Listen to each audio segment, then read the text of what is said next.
Once again, welcome back to the new video. आज म तपाईलाई जो ब्याचलर अथवा मास्टर डिग्री सकेर पीएचडी को लागि यूएसए अप्लाई गर्न खोजिराख्नु भएको छ उहाँहरुको लागि चाहिँ फन्डिङ को बारेमा कुरा गर्न खोजिराखेको छु। यदि तपाई फन्डिङ खोजिराख्नु भएको छ भने यो भिडियो अन्तिमसम्म हेर्नु।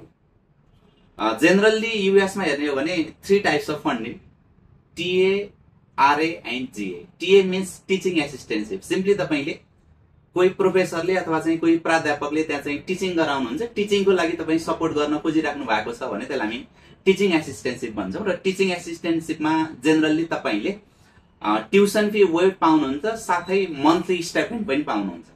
त्यस्तै अर्को छ रिसर्च एसिस्टेन्टशिप। यदि कोही प्रोफेसर रिसर्च फिल्डमा हुनुहुन्छ र तपाईको प्रिभियस रिसर्च पनि अलिअलि केही गर्नु भएको छ भने त्यसले अझै तपाईलाई प्लस पोइन्ट हुन सक्छ। र त्यसमा चाहिँ तपाईले प्रोफेसरलाई रिसर्चमा सपोर्ट गर्ने नै हो। त्यसमा पनि तपाईले ट्युसन फी वेब पाउनुहुन्छ, साथै मन्थली स्टाइपेन्ड पनि पाउनुहुन्छ।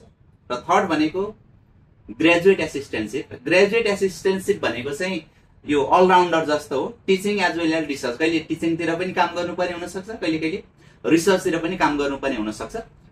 त्यो कारणले गर्दाखेरि तपाईले टीए, आरए अथवा जीए यो तीनटा एसिस्टेन्टशिपको अपर्च्युनिटीहरु तपाईलाई यूएस मा एप्लाई गर्दै हुनुहुन्छ भने हुन्छ। यदि तपाईलाई कसरी एप्लाई गर्ने, प्रोसेसहरु के छ, कसरी प्रोफेसरलाई कन्ट्याक्ट गर्ने, स्टेपहरु के छ, त्यसको बारेमा जानकारी लिन चाहनुहुन्छ भने हाम्रो नेक्स्ट भिडियो हेर्नु होला।